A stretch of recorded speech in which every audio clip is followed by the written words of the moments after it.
A few miles west of here, you're going to come across the construction of a most remarkable building. It's called the Canadian Museum for Human Rights. Please look it up on the internet and study it. It's something new and wonderful and happening here. And a representative of the Canadian Museum for Human Rights is here as well. Judith Dueck, would you please come forward?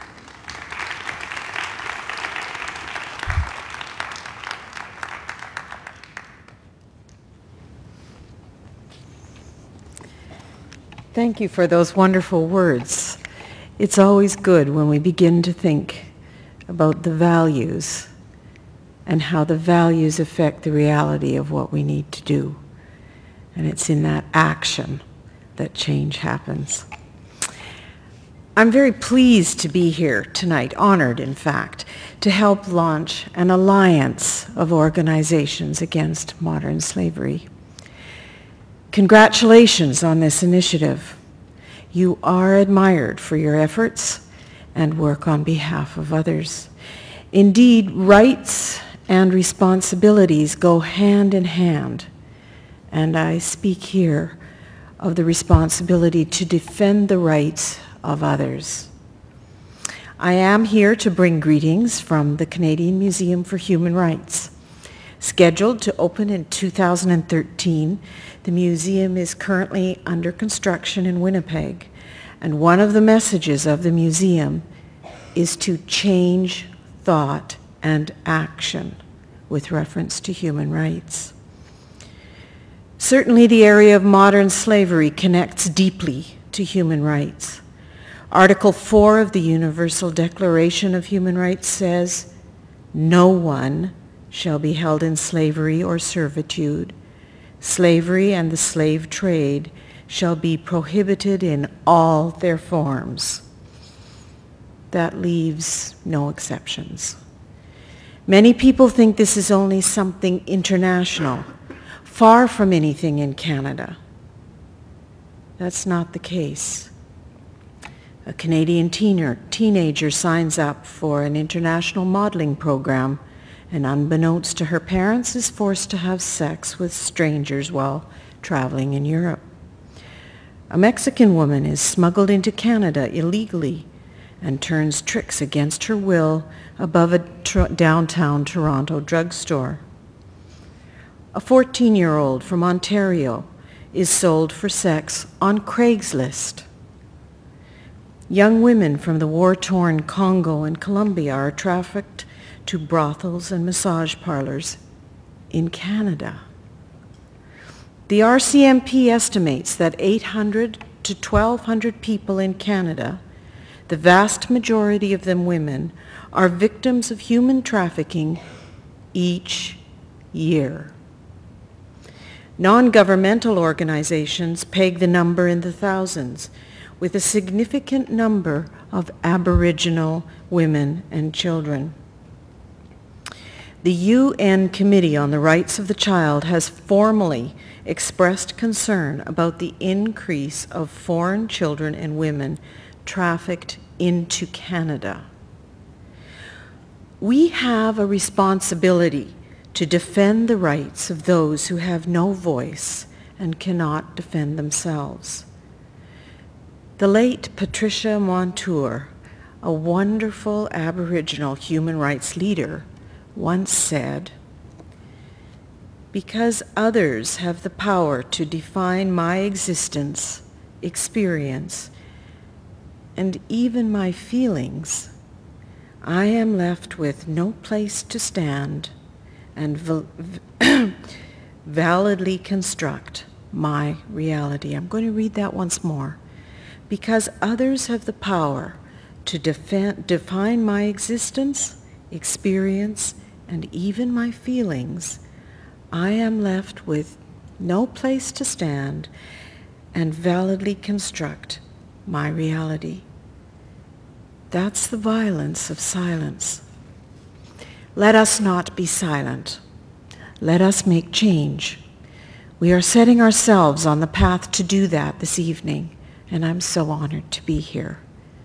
Part of that honor is the privilege of introducing Glendene Grant, mother of missing human trafficking victim Jessie Foster. Glendene is a courageous mother whose daughter, at the age of 21, was unsuspectingly caught in the web of human trafficking in 2006. Glendene now works tirelessly. In Jessie's name, she volunteers time in the local high schools with Crime Stoppers to educate students about the horrific crime of human trafficking. I am sure all of us here want to work alongside her to find ways to combat human trafficking and help turn victims of this crime into survivors. Friends, let me welcome Glendene Grant.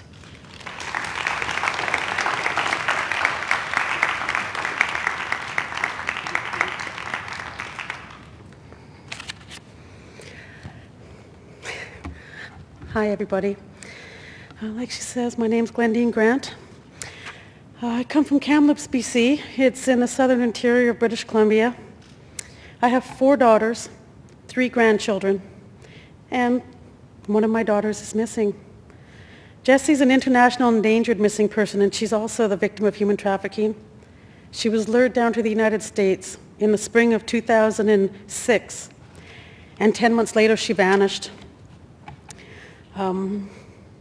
It's very hard for me to talk about Jessie, but I know I have to. I have to because I'm Jessie's lead investigator on her case. And the reason is the North Las Vegas Police has decided that Jessie's case is not valid. It doesn't mean enough to them to spend the time they need to investigate it properly. You see, Jessie was lured down to the United States in 2005. She was taken on 2 trips, and we've all seen the movies. At the end of the trips, she's told she owes them. They ended up taking her to Las Vegas 10 months later after she was kept there. We believe she was enjoying life. We believe she fell in love and that she was engaged. 10 months after this, she was planning on returning to Canada for a family wedding, and she disappeared. She talked to her sister one day, and she was gone the next. Now, we knew something was wrong right away because Jessie had kept in such constant communication with us that it took us not even one day to know that something was wrong. They were supposed to confirm their plans the next day, but we never heard back from Jessie. We hired a PI before we filed the police report because they didn't want to take the report right away. They thought she might have gone down with part of her family to Mexico prior to the wedding. They made us wait for them to come back. I didn't know how to get a hold of them down there. It was her father's side of the family. So we had to wait. So in the meantime, we hired a PI. Now this PI found out that Jessie was beaten and hospitalized, and that she was forced to work at an escort agency, and that she'd been arrested for solicitation of prostitution. So we knew right away that something had to be done. And it was not my choice to do what I'm doing here. Trust me, I'd rather be home. I'd rather stay in my room and be sad. But I have 3 other children, and I have 3 grandchildren, and they all need me. And so does Jessie. And I've realized so do many others. So does Canada. It's hard to wrap my brain around it. I kind of don't want people to realize I'm just Glendene. I'm not a professor. I'm not an expert. I'm not a professional. I'm a mom. But since North Las Vegas Police decided that Jessie either ran away from her life or, as they said to me, the Mojave's a big desert out there, and if she's dead, she'll turn up in it someday, I just decided, to take it on. I asked them for help with the media, but they told me Jessie's case would not bring interest to anyone. And they were wrong. Jessie's been in 5 books. She's been on America's Most Wanted twice, Montel Williams twice, Geraldo at Large, Maury Povich, and then there's a documentary, E! Entertainment. It's called Young, Beautiful, and Vanished. She's in Professor Perrin's book, Invisible Chains. I just decided that Jessie was worth fighting for, and if the police weren't going to do it, then we were. And I'm going to continue. I do go into the schools with Crime Stoppers. I do educate the students. I tell them that when Jessie was in high school, she met the person that took her to the United States, that it's not something that happens to others. And unfortunately, it happens in Canada, and we're going to do something. We're going to combat human trafficking. There is more of us than there are of them, and if we all just band together, we will save the Jessies. Jessie is the poster child for human trafficking in Canada. I've been told by Timmy and Aggie, and I was sad that she couldn't make it, but I'm very proud of her off on a rescue mission. She's always told me Jessie's the most well-known human trafficking victim in all of Canada. Professor Perrin is a little more modest. He says she's the most well-known human trafficking victim in Western Canada. But you know, one day she will be modern-day slavery's poster child, and we will no longer think of third world countries and CSI when we think of human trafficking. We will think of the Jessies and the moms and all the potential victims that we can band together and save. I'd like to thank you all for just allowing me to speak. And if you go to www.jessiefoster.ca or just Google Jessie Foster, you will be overwhelmed by just the amount of information out there. Thank you all.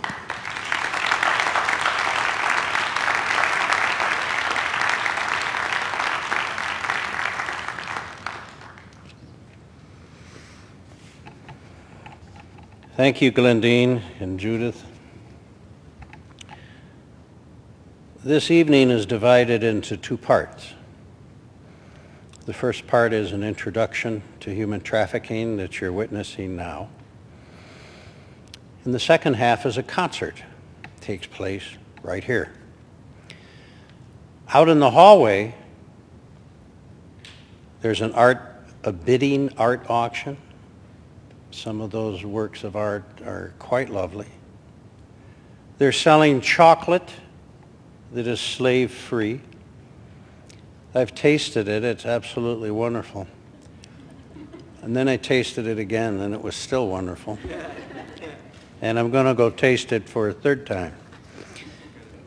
But you need to know that 70% of the world's chocolate is harvested by children slaves. If you don't believe this, go out to the internet, type in Nestle, slave labor, Hershey, slave labor.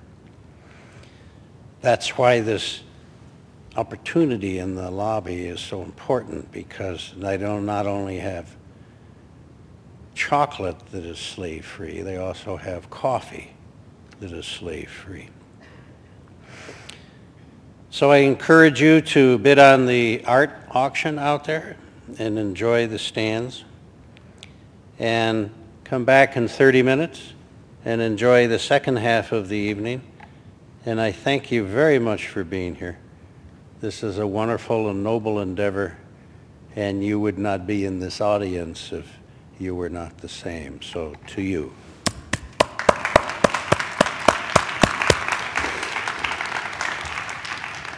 The music will, the music will be by Kate Todd, Jeff Gunn, and Janelle Belgrave. And I've heard some of it, and it's quite remarkable. So go get some chocolate and come on back.